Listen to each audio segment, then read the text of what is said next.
బుద్ధిమంతులైతే ఆకాశ మండలములోని జ్యోతులను పోలిన వారై ప్రకాశించెదరు.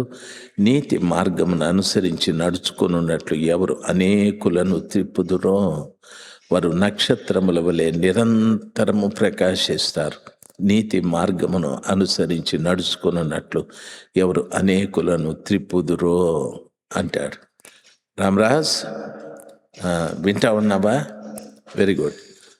కాబట్టి దేవుని బిడ్డలు మనం ఎంతసేపు నువ్వు కనీసం ఒక ఆత్మని కూడా నడిపించలేదంటే నువ్వు అక్కడికి వెళ్ళే మనిషివి కాదు. నేను వేరుపరచడు దేవుడు. నువ్వు క్రీస్తుని కలిగి ఉండాలి, పరిశుద్ధాత్మని కలిగి ఉండాలి, నీతి మార్గమును అనుసరించేటట్టుగా అనేకుల్ని నువ్వు తిప్పాలి. అనేకులు నీవు తిప్పాలి. దయచేసి వినాలి ఈ మాట. ఒక కుటుంబంలో సిఎస్ఐకి వెళ్ళే వాళ్ళు కొంతమంది ఉంటారు, పెంతుకోస్తు గుడికి వెళ్ళే వాళ్ళు ఉంటారు, భక్త సింగ్ గుడికి వెళ్ళే వాళ్ళు ఉంటారు. ఎవరు ఇళ్లలో పరలోకానికి పోయేది? ఎవరు పోరు వాళ్ళు?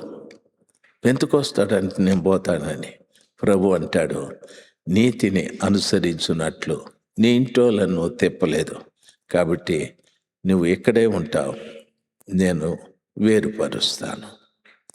దేవుడు వేరుపరిచి జలములను పైకి పంపాలంటే సూర్యుడు, చంద్రుడు, నక్షత్రాలు, ఈ మూడు నేను కలిగి ఉండాలి.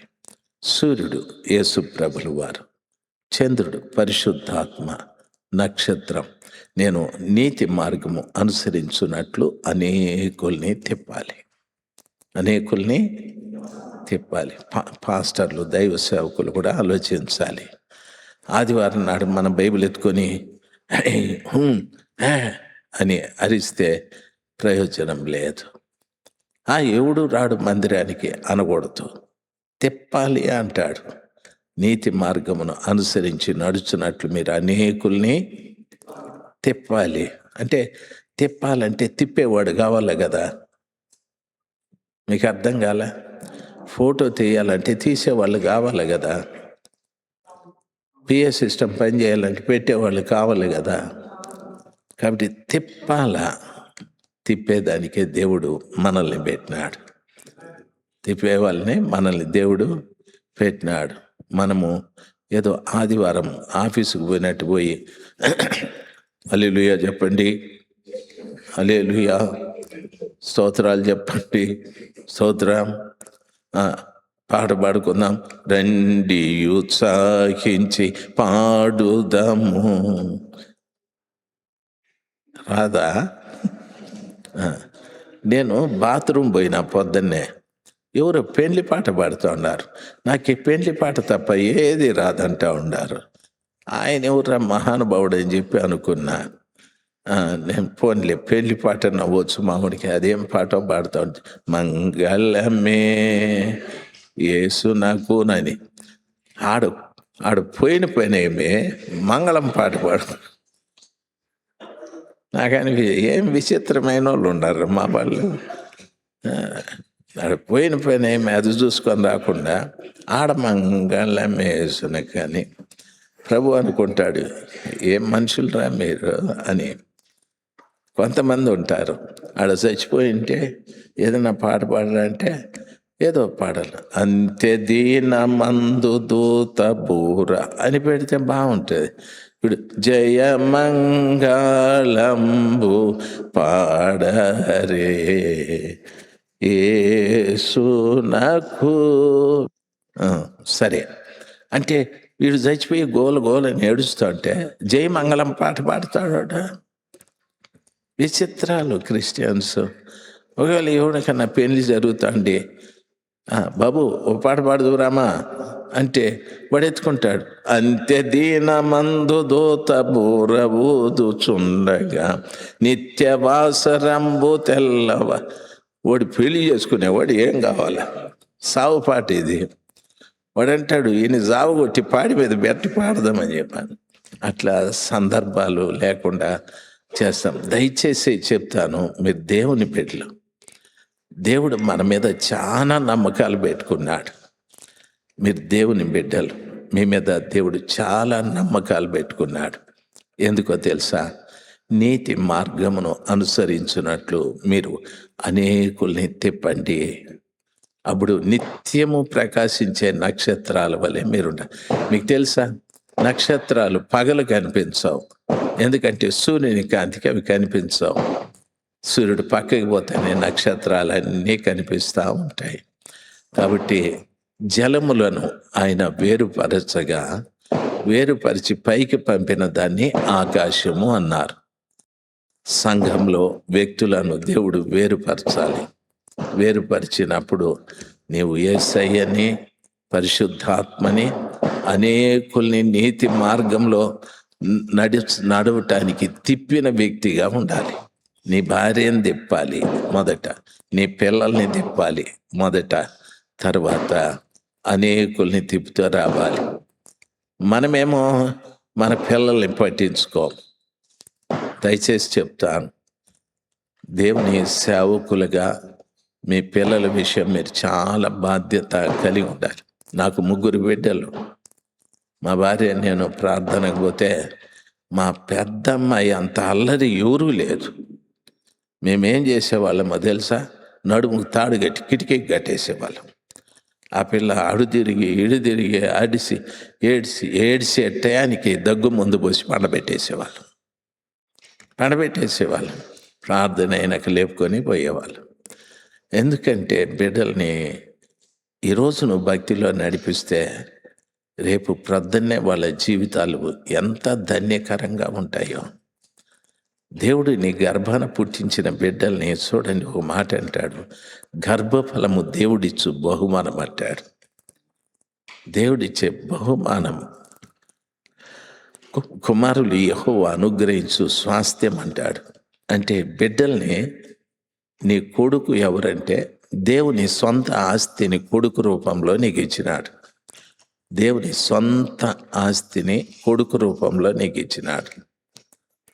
గర్భఫలం కూతుర్ని బహుమానంగా ఇచ్చినాడు. దేవుని బహుమానం. రేపు పొద్దున్నే తల్లి తండ్రిగా మీరు వెళ్ళి నిలబడినప్పుడు ప్రభు అంటాడు, రాజశేఖర్ నీకు 2 బహుమానాలు ఇచ్చింటేనే ఏవి అంటాడు.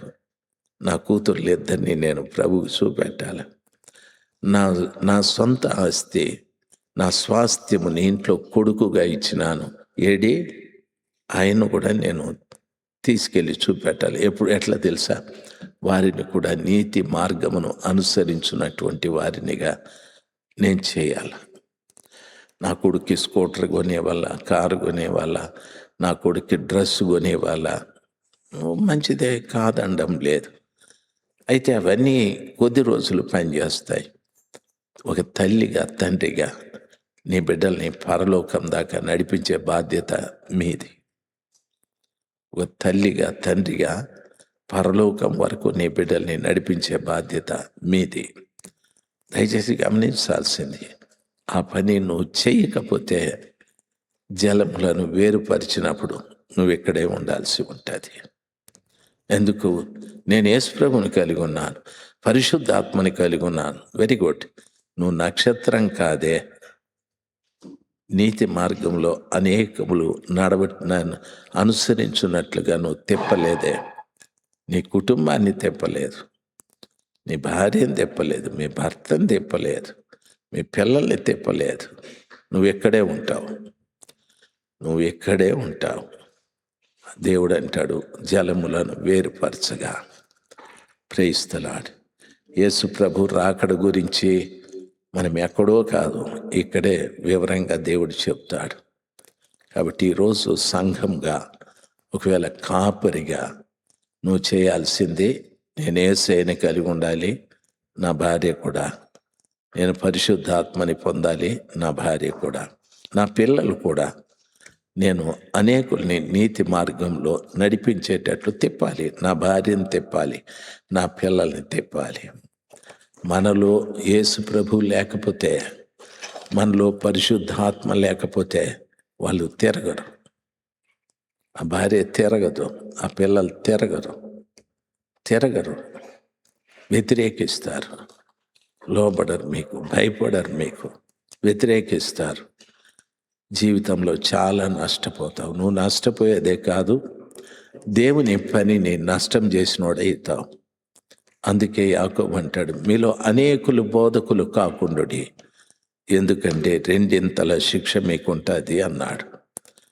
ఈ రెండింతల శిక్ష, ఒకవేళ నువ్వు అనేకుల్ని నీతి మార్గం అనుసరించి నడుచుకునేటట్టు తిప్పకపోతే ప్రభు అంటాడు, ఆ స్థలంలో నేను ఇంకోడిని పెట్టి ఉండేవాడిని, అనవసరంగా అక్కడ కూర్చొని నా పని నువ్వు పాడు చేశావు. కాబట్టి దానికో శిక్ష, తిప్పనందుకో శిక్ష.